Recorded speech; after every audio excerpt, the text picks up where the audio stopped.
zahvaljujem ocu Veroljubu i ocu Prostu Dragiću i Kolačaru koji nas je udostojio gostoljublje ovde, gostoljublje Crkve 120 godina i svakako sam inspirisan da svake godine prinesem stihove u čast hramove slave, a sada sam povodom jubileja za koji mi je otac Veroljub prošle godine rekao, a to je zaista izuzetan jubilej više od veka, dakle 120 godina od osvećenja hrama, napisao skromne stihove koje ću sada da podelim sa vama.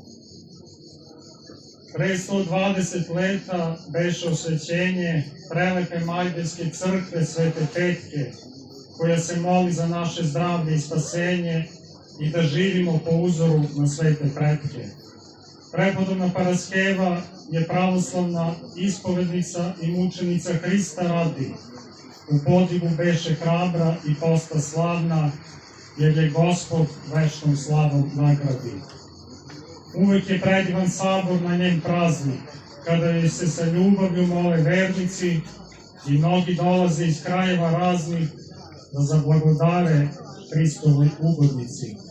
Торжествено се слави храмовна слава, благодат Свесветог Духа животворnog u svetim i Mati Paraskeve obitava, verni narod prima zalog života večnog. Gospodu i Svetoj Petki zahvalni smo na njenom molitvenom zastupništvu, kojim obodreni smo i ozareni smo da koračamo ka bogougodništvu. Sveta Petka čiste duše posećuje, to Hristoljubiva srca osjećaju, božanska blagodat umove prosvećuje i svi prepodobnomučenici slavu odaju. Zagledajmo se u oči Svete Petke i svoje grehovne korove odsecajmo, u očima njenim večnu svetlost ugledajmo, sav život svoj Hristu Bogu predajmo. U očima Svete Petke na ikoni se vide radosna tuga i sjaj od umilenja, neka nas naši grehopadi postide radi preobraženja i prosvećenja.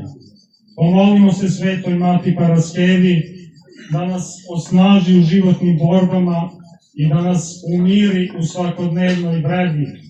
Znajmo da je uvek Hristos među nama.